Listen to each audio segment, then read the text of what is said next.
The space station orbited Earth like a massive gray ring. Inside its control room, Captain Henry Morrison stared at the screen showing his ship. The USS Defiance looked smaller than it should have been, with its weapons covered in red warning tape. Those were the restrictions placed by the Velkari Council, the aliens who claimed to protect Earth but really controlled it. Morrison turned to his second-in-command, Patricia Walsh. "Anything from the ambassador's ship yet?" "Still in Docking Bay 5, sir." "He should be here soon," Walsh replied. She had served under Morrison for 12 years, long enough to see the worry in his eyes. Earth had suffered for 32 years under the Velkari dominion. The aliens said humans were too violent to govern themselves. They pointed to old wars and conflicts as proof. But Morrison knew the truth. Earth had been at peace for 60 years before the aliens arrived. The door hissed open and Ambassador Richard Bennett walked in. His suit looked wrinkled and his face showed defeat. He carried a thin document folder that Morrison knew contained bad news. "Let me guess," Morrison said. "The council denied our petition again." Bennett nodded. "They didn't even debate it. The Velkari representative said Earth needs another century of guidance before they consider our request for independence." Dr. Kevin Harper, the ship's doctor, stood near the medical station. "Did they mention the food rationing laws? Half our colonies can't feed their children because of those restrictions." "I brought it up," Bennett said. "They called it temporary, just like they did 5 years ago." Jake Rodriguez, the young tactical officer, clenched his fists. His family lived on Mars, where the rationing hit hardest. Temporary for them means forever for us. The frustration in the room grew thick. Morrison had seen this same anger building across human space. People were tired of asking for freedom. They were tired of being told what to do by aliens who didn't understand Earth culture. 2 weeks later, a message came through the emergency channel. The medical transport Luna Hope had lost contact near the moon. Captain William Davis commanded that ship. He was bringing vaccines to the Luna colony where children were dying from a new strain of fever. Morrison called his crew to action stations. The Defiance rushed toward the moon, pushing its engines to the limit. They found debris floating where the Luna Hope should have been. Among the wreckage, they saw bodies in medical uniforms drifting in space. "Sir," Rodriguez said, his voice shaking, "I'm reading 47 children aboard that ship, all medical transport staff and patients." A Velkari patrol ship appeared on their sensors. It approached slowly as if nothing was wrong. "This is the Velkari vessel Hammer of Order," a cold voice said over the radio. "The transport ship violated restricted space. We fired warning shots. Unfortunately, the ship's reactor exploded." Morrison's hands gripped his chair until his knuckles turned white. "You destroyed a medical ship full of children?" "The ship entered forbidden space," the Velkari captain replied without emotion. "All violations must be punished according to council law." "There were 47 children aboard," Dr. Harper said, unable to hide his rage. "The council will investigate the incident," the Velkari ship responded. "Do not interfere with our patrol duties." The USS Defiance crew watched helplessly as the alien ship flew away. They spent hours collecting bodies and evidence, finding nothing that suggested the Luna Hope had done anything wrong. The ship's navigation log showed it flying a standard medical route. When they reported the incident to Earth Command, they received orders to stay quiet. "The council will handle this," the message said. "Do not create an international incident." But word spread quickly. News channels showed pictures of the children who died. Families mourned across Earth and its colonies. People gathered in streets, demanding answers. Some threw rocks at Velkari buildings. The council held a hearing 2 days later. They ruled the incident an unfortunate accident and cleared the Velkari patrol of any wrongdoing. They offered no compensation to the families. No apology. Just a cold statement about following protocols. President Mitchell Clark watched from his office. He saw the protests growing larger. He heard the anger in people's voices. As a former military commander, he understood what was building underneath the surface. Patience had its limits, and Earth was reaching them. In secret meetings, Clark met with Earth's top military leaders. "We can't accept this anymore," he told them. But we need to be smart. We can't fight them openly yet. General Nathan Brooks nodded. We've been preparing quietly, sir. Training programs disguised as civilian. Education. New technology development hidden within commercial projects. What about the Defiance crew? Clark asked. Morrison and his people are loyal, but they're hurting like everyone else, Brooks replied. They recovered those bodies. They saw what the Velkari did up close. 2 months after the Luna Hope massacre, Morrison received new orders. Earth Command wanted him to take the Defiance on a diplomatic mission to the Zorthak system. The aliens there had requested help with their mining operations. As Morrison prepared his ship, he noticed something different in his crew. The anger remained, but now it came with purpose. Walsh moved with military precision. Rodriguez studied weapon systems in his free time. Harper organized medical supplies like preparing for war. Even the civilian workers on the station acted differently. They asked fewer questions and followed orders better. It was as if everyone sensed something coming, but nobody talked about it directly. The night before departure, Morrison stood alone on the observation deck. Earth hung below, beautiful and blue. The Velkari space station cast its shadow across the Pacific Ocean. He thought about all the humans living under alien control, following alien rules, bowing to alien authority. You're thinking too hard again, Henry, Walsh said, joining him. She handed him a coffee cup. Just wondering how long this can last, he replied. The crew's ready for anything, she said. Whatever's coming. Morrison looked at her reflection in the window. And what if nothing comes? What if we just accept this forever? Walsh shook her head. You've never accepted anything in your life, sir. None of us have. That's why they keep us restricted. They're afraid of what might happen if they don't. Next morning, the USS Defiance undocked from Earth Station. As they flew past the Velkari orbital fortress, Morrison saw alien guards watching their every move. Sensors tracked the ship's weapon systems, making sure nothing was activated without permission. Set course for the Zorthak system, Morrison ordered, and keep an eye on those Velkari ships. As Earth grew smaller behind them, Morrison felt the weight of responsibility. He commanded one of humanity's last military vessels. His crew trusted him.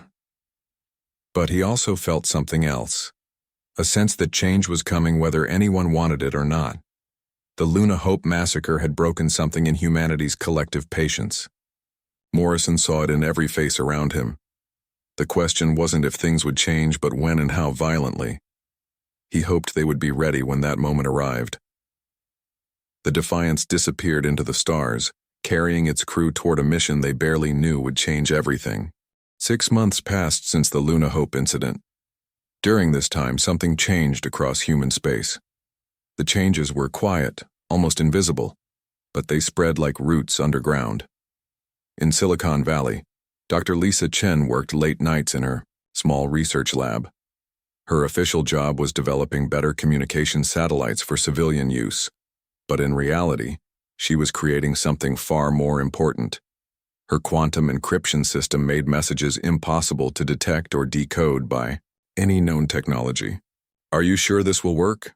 Her assistant, Kevin Wright, asked one night. The math says yes, Lisa replied, showing him complex equations on her screen. The Velkari scan for normal radio signals. This system operates on quantum frequencies they can't even detect. Meanwhile, in Denver, Alan Peterson ran a factory that made parts for space stations. To outside observers, his production records showed normal civilian equipment. But inside the factory's basement, workers assembled components for something else entirely.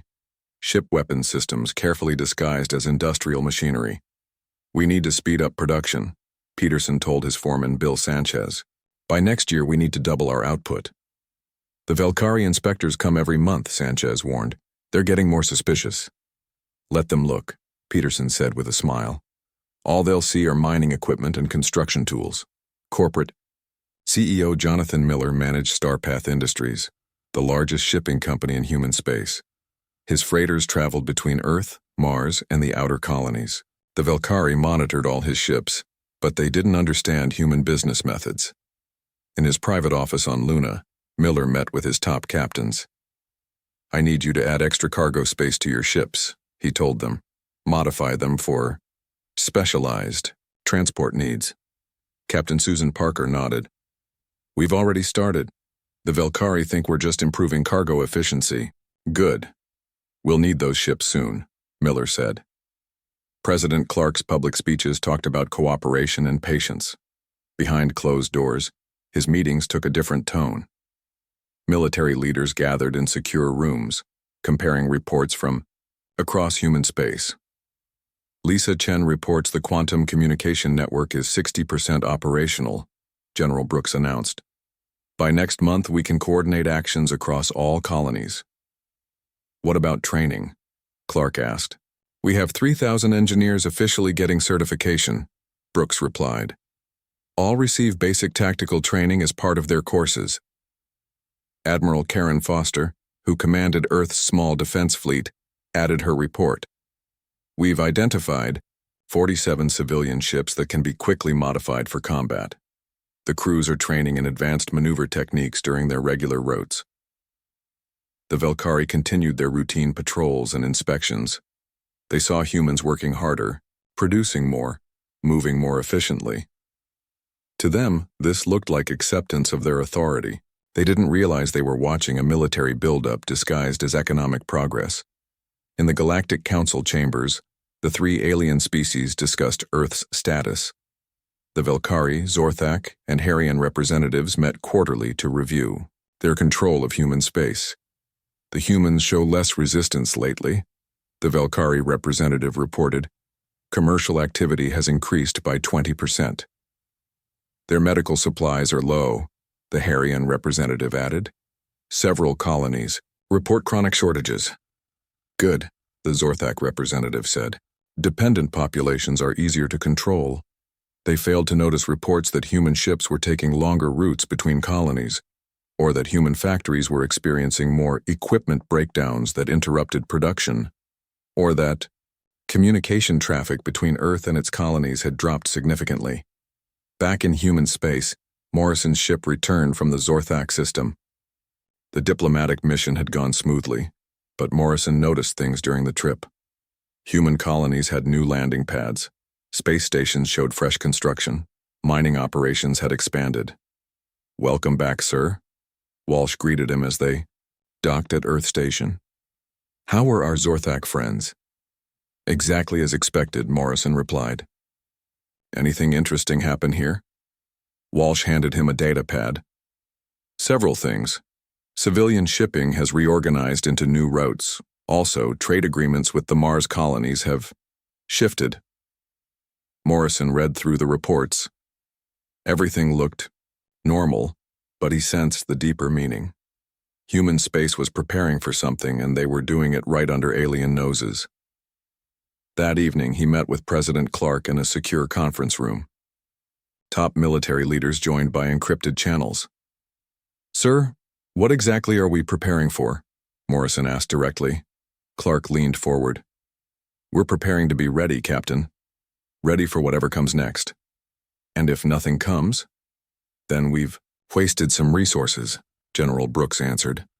"But if something does happen, we won't be helpless."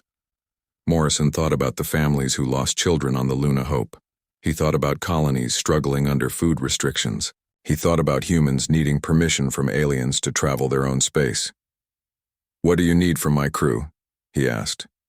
"Information," Clark replied. "You travel more than any other military ship. Watch.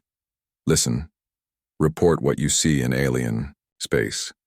Over the next months, the USS Defiance made several trips as requested. Morrison observed Velkari ships changing patrol patterns, Zorthak mining operations extending into new systems, Harian construction projects appearing on remote stations. "They're expanding their presence," he reported to Earth Command. "More ships, more stations, more control." Meanwhile, the quiet preparation continued across human space. Factory workers completed covert training courses. Ship crews practiced emergency maneuvers. Technicians installed hidden modifications. Scientists developed new technologies. Dr. Chen's quantum network connected Earth's major colonies. Ships could now communicate without alien detection. Peterson's factories produced enough hidden weapons for 50 combat vessels. Miller's transport company had ships ready for rapid conversion. The aliens remained confident in their control.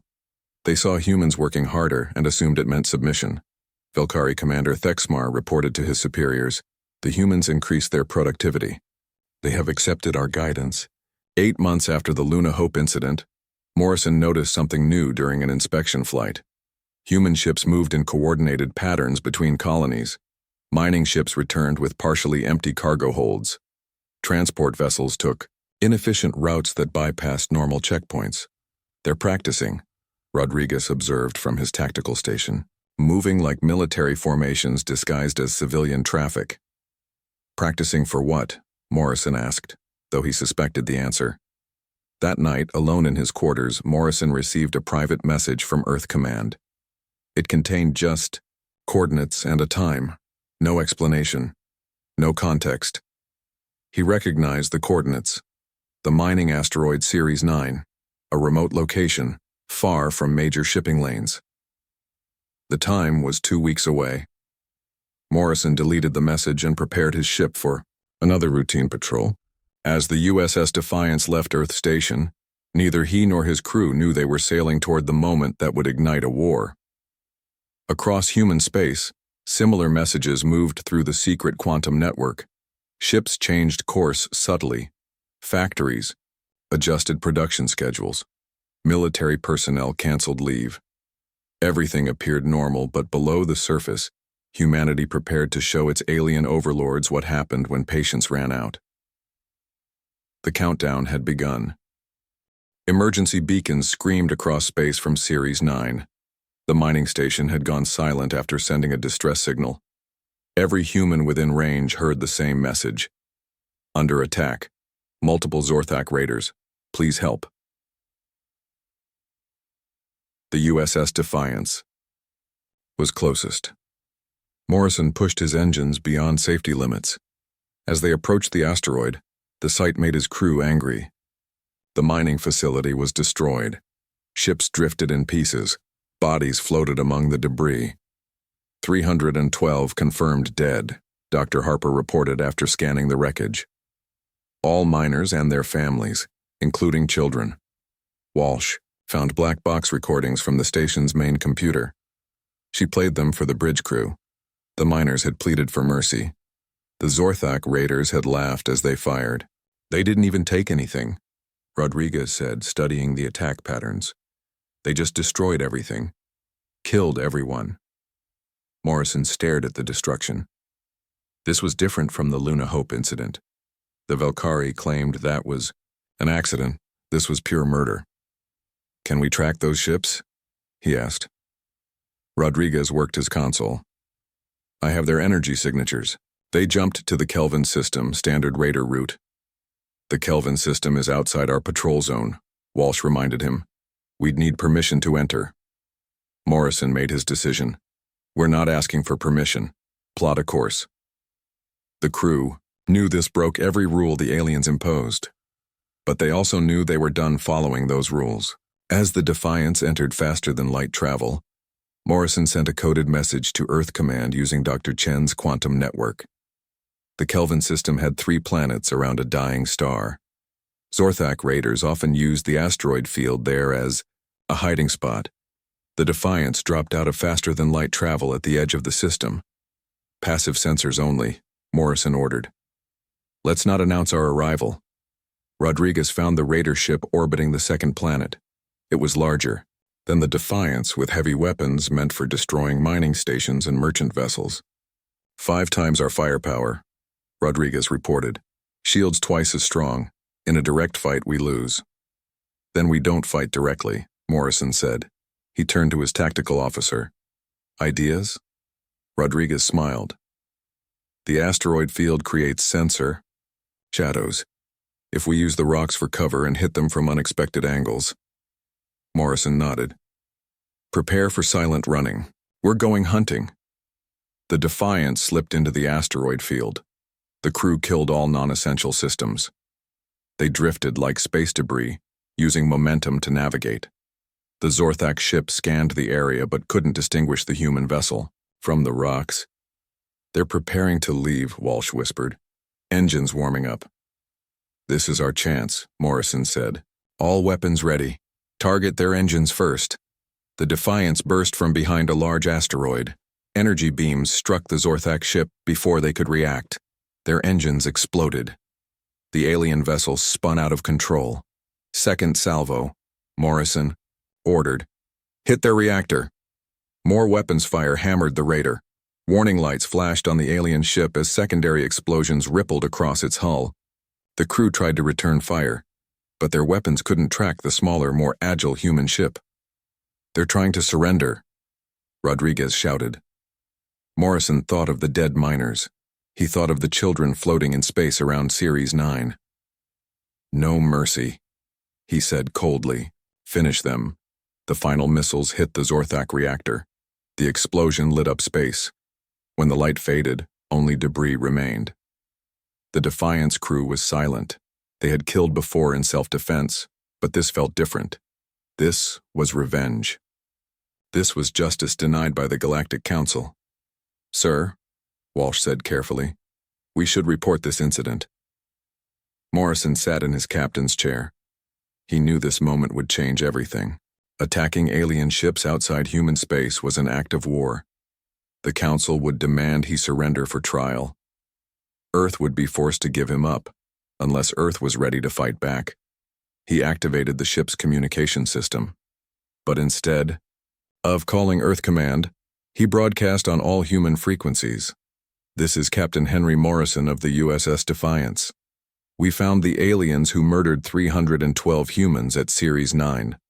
The Zorthak raiders showed no mercy to our people. We showed no mercy to them. This was not aggression. This was justice. We are done being prey." The message spread across human space. On Earth, in the colonies, on mining stations and research outposts, humans heard Morrison's words. For the first time since the Velkari arrived, a human military ship had struck back.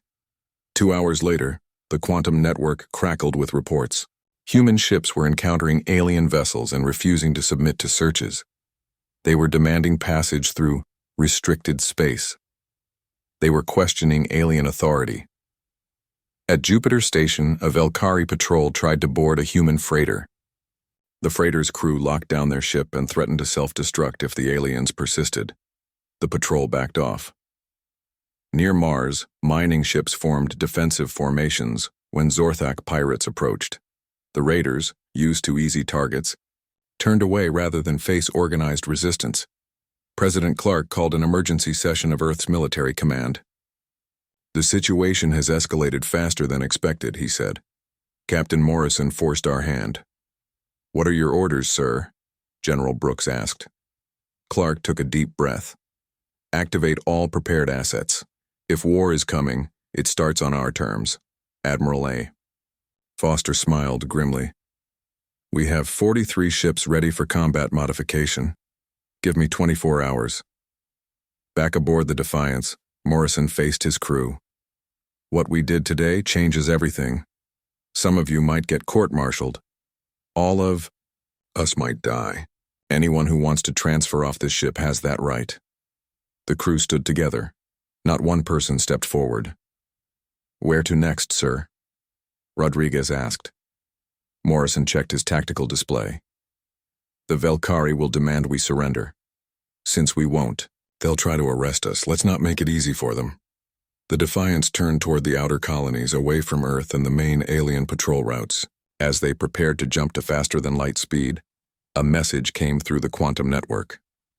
"To all human vessels from Earth Command, defensive posture authorized. Protect yourselves and your cargo. Council restrictions are suspended. Signed, President Clark." Morrison smiled. The unofficial message meant they weren't alone. Earth backed his actions, even if they couldn't say so publicly. "Jump when ready," he told his navigator. "Let's see how long we can keep this up." The USS Defiance disappeared into the stars. Behind them, they left an alien ship destroyed and human space stirring with new defiance. The Velkari and their allies would soon learn that pushing humans too far came with a price. Across the galaxy, other humans read reports of Morrison's action. Ships prepared for confrontation. Colonies strengthened defenses. Hidden weapons were uncovered and readied. The war nobody wanted had begun. But this time, humanity would fight on its own terms. 3 weeks after Morrison's attack, isolated incidents erupted across human space. A civilian transport disabled a Harrian inspection ship that demanded bribes. Mining vessels in the asteroid belt destroyed raiders attempting boarding. Colonists on distant worlds refused alien governors entry to their settlements. The Galactic Council called an emergency session. Velkari Commander Thexmar demanded immediate action. The humans have gone mad with violence. They attacked a peaceful Zorthak vessel without provocation. The Zorthak ship murdered over 300 miners. Earth's ambassador Bennett replied, "Your council called that an accident, we call it murder." The council ignored his protests. They ordered Earth to surrender Captain Morrison and his crew for trial. Earth had 48 hours to comply. President Clark addressed his military leaders in a secure bunker beneath Denver. "We all knew this moment was coming. The council wants Morrison. If we give him up, they execute him as an example. If we refuse, they attack. Our preparations are complete," Admiral Foster reported. 47 ships ready for combat. Hidden weapon systems operational. Quantum network online. 14 colonies have defensive systems active, General Brooks added. Local militias trained and armed. Food stockpiles secured. Then we refuse their demand, Clark decided, and prepare for their response. The message to the council was brief. Captain Morrison and his crew acted in self-defense and in pursuit of justice for murdered humans. We will not surrender them to alien courts. Thexmar predicted Earth's response. He had already assembled a fleet of 8 Velkari battlecruisers to enforce the council's will. The ships gathered at the edge of human space, preparing for what Thexmar called a police action. The humans have few warships, he told his officers. Most are modified civilian vessels. One demonstration of force will end this rebellion. But Thexmar misunderstood human preparation. As his fleet approached Mars, they found not defenseless planets, but a coordinated defense network. The Martian defense stations, long thought to be mere traffic control centers, revealed their true purpose. Missile ports opened in asteroid installations. Ships rising from planet-side bases carried weapons disguised as cargo containers. Admiral Foster commanded the defense from the cruiser Phoenix. Her tactical display showed 39 human ships facing 8 alien battlecruisers. "They're bigger than us," her second-in-command warned. "Size isn't everything," Foster replied. "Execute Battle Plan Theta." The battle began at the edge of Mars orbit. Velkari ships opened fire first, their heavy guns producing massive energy beams. 3 human freighters exploded immediately, but the humans fought differently. Instead of matching firepower, they used coordination and innovation. Modified mining drones swarmed alien shields. Ships worked in pairs, one drawing fire while another struck weak points. Energy weapons developed by Dr. Chen's team penetrated alien shields. "Their tactics are primitive," Thexmar scoffed. But his confidence faded as human ships proved harder to kill than expected. Captain Susan Parker commanded the converted freighter, Retribution. Her ship, like many others, carried missiles hidden in fake cargo pods. When Velkari dreadnought Morningstar tried to destroy a human hospital ship, Parker led 3 transports in a kamikaze run. "For the Luna Hope," she broadcast, as missiles slammed into the alien ship's reactor. The Morningstar took critical damage.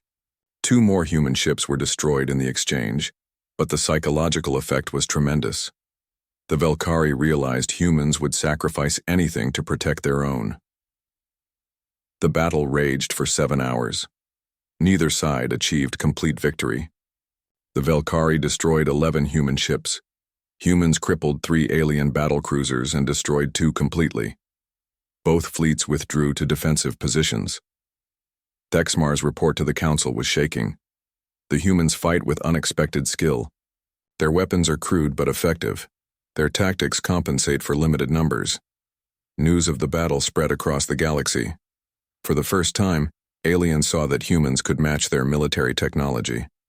Colonial species watched with interest. Some began questioning Velkari dominance. Earth celebrated the defensive success but mourned the dead. Funeral services for the fallen crews drew millions of viewers. The battle had cost humanity, but it had also proven a point. Earth could fight back. President Clark knew the war would escalate. He initiated the next phase of human resistance. Across human space, sleeper cells activated. Ships that had served aliens for years revealed hidden loyalties. Human workers in alien facilities, disrupted systems. Information networks spread counter-propaganda. In the Zorthak sector, 3 mining platforms declared independence. Their workers had spent months secretly modifying equipment. When Zorthak warships arrived to reassert control, they found the stations defended by converted mining vessels. The platforms held out for 2 weeks before reinforcements arrived, not from Earth, but from the human colony on Titan. President Clark had authorized offensive operations to support resistance movements. The USS Defiance, still operating as a privateer, struck Zorthak supply lines. Morrison's ship had been modified by sympathetic colonists. Better engines, stronger shields, experimental weapons. They raided alien convoys, always broadcasting the same message. This is human space. Find another route. Velkari leadership convened to reassess their strategy. Their intelligence officers presented disturbing reports. Human commercial networks had militarized faster than thought possible. Hidden war production had prepared them for extended conflict. Quantum communication prevented alien intelligence from intercepting their plans. We underestimated them, a Velkari general admitted. They planned this for months while we saw only compliance. They are still primitives, Thexmar insisted. Numbers will prevail. But the council was no longer certain. The Harian Empire offered to mediate peace talks. The Zorthak Collective suggested economic sanctions instead of military force. For the first time, the alliance showed cracks. While aliens debated, humans prepared for the long war. Factories on Earth and colonies worked triple shifts. New ships launched weekly.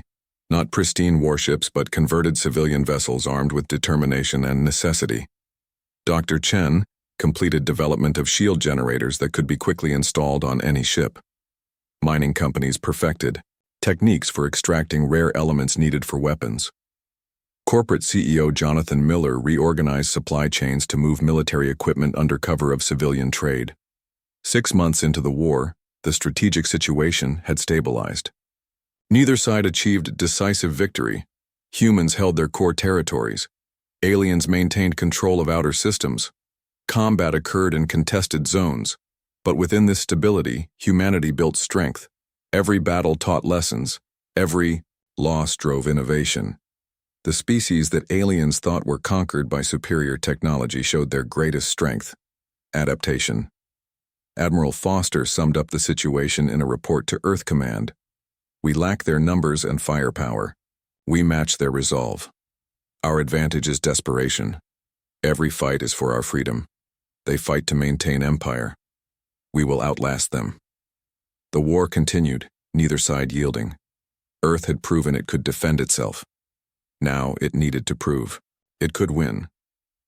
The next phase would test whether human spirit could overcome alien advantage. And somewhere in the contested spaces, Captain Morrison planned humanity's next move. The war lasted 18 months.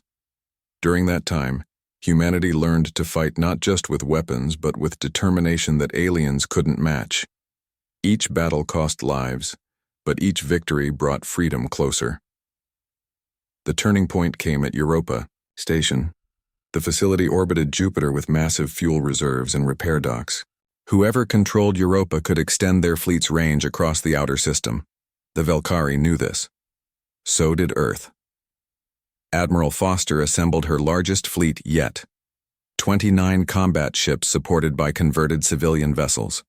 Her opponent was Commander Thexmar, now leading the combined alien armada. His forces included Velkari battlecruisers, Zorthak carriers, and Harian destroyers. This will decide the war, Foster told her captains. If we hold Europa, we control the outer system. If we lose it, they control us. The battle began at dawn, Earth time. Alien ships emerged from faster-than-light travel in perfect formation. 800 vessels, the largest force ever assembled against humanity. Foster's defense relied on human innovation. Ships had been modified with new shield designs. Drones swarmed in coordinated patterns. Even civilian stations carried hidden weapons that looked like communication arrays. The USS Defiance, scarred from a year of fighting, took position at the center of human lines. Captain Morrison had become a legend. His ship drew alien fire while others struck vulnerable points. "All ships, this is Morrison," he broadcast. "They want to break us. Show them what happens when they push too hard." The first assault lasted 4 hours. Velkari dreadnoughts fired massive energy beams. Human ships scattered and reformed. Mining vessels released clouds of rock and ice that confused alien sensors.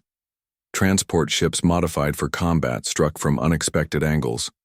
Thexmar watched, his battle screens with growing concern. "They fight differently than we predicted. They fight to survive," his second-in-command replied. "We fight to conquer." The battle's second phase opened with a desperate move. Morrison led 6 ships directly at the Velkari command vessel. He knew the aliens wouldn't expect such boldness. They were right about human tactics, but wrong about human courage. "All power to forward shields," Morrison ordered as enemy fire concentrated on his ship. "Get us close enough." The Defiance shook under impact. Alarms screamed warnings. But Morrison's ship reached its target. At point-blank range, human missiles overwhelmed alien defenses. Thexmar's flagship suffered critical damage. "I'm taking the Defiance into their reactor core," Morrison broadcast to his fleet. "It's been an honor serving with you all." Patricia Walsh grabbed his arm. "There has to be another way." "There is," Morrison said calmly. "Get to the escape pods, that's an order." As his crew evacuated, Morrison programmed the ship's autopilot. The USS Defiance, carrying enough explosives to crack an asteroid, plunged into the enemy flagship's reactor. The explosion was visible from Earth. The loss of their command ship and leader shattered alien coordination. Human forces pressed their advantage.